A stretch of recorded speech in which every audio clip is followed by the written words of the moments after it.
A lot of people have made reference to the commandments of the hood. Yeah. What are those, and what are you trying to do with that?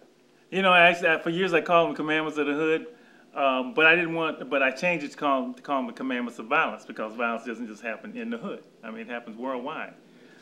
You know, the commandments of violence is there's a certain thinking that goes into the violent mindset, and I remember one day getting up and talking to some young people, and I said, do you know the Ten Commandments? You know, Moses' Ten Commandments.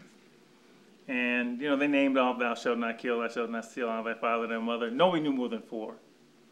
And I said, okay, and I went to sit down and said, but Dr. Marshall, we got our own commandments.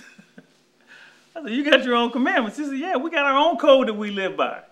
And they began to list their commandments. And you know, any good teacher is a good student. So I said, wait a minute. I went back to the board and I said, tell me what your commandments are.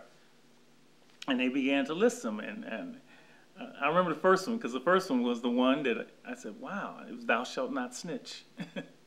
Thou shalt not be no punk. Thou shalt get thy money on. Thou shalt get thy respect.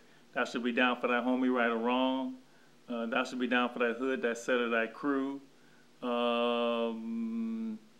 It was, I mean, there's like 12 of them. And thou shalt recruit. I mean, there's a whole way of thinking. And part of what your job is to show them why those commandments are keys to either prison or it's funny. cemetery. After they gave me these commandments, I looked at them and I said, I turned around and looked at them and said, well, no wonder you're in jail.